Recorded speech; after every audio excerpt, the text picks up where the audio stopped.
السلام علیکم۔ آج پھر بندہ ناچیز آپ کی خدمت خاص میں ایک خاص موضوع لیے حاضر ہے۔ ایمان کسے کہتے ہیں؟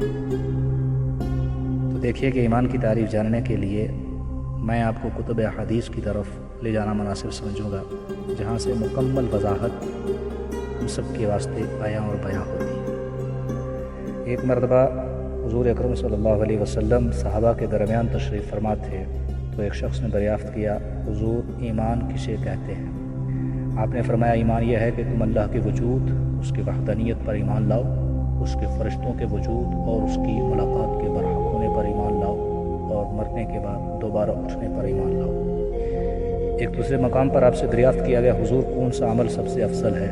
فرمایا، اللہ اور اس کے رسول پر ایمان لانا سب سے افضل و اعلیٰ ہے۔ آپ فرماتے ہیں، ایمان کی 60 سے کچھ زیادہ شاخیں ہیں، اور حیا یعنی شرم بھی ایمان کی شاخ ہے۔ آپ فرماتے ہیں کہ جو شخص اللہ کے رب ہونے پر، اسلام کے دین ہونے پر اور محمد صلی اللہ علیہ وسلم کے رسول ہونے پر راضی ہو گیا، اس نے ایمان کی لذت کو پا لیا۔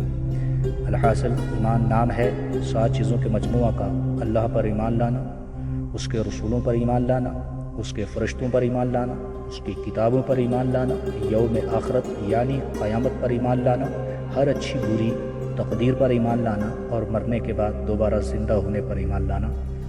میں سمجھتا ہوں کہ یہ تمام تر الفاظ جس سے آپ نے بخوبی روشناسی حاصل کر لی ہوگی، تو زیادہ سے زیادہ اس ویڈیو کو شیئر کریں، لائک کریں، کمنٹ کریں اور خدمت خاص کا موقع بخشیں۔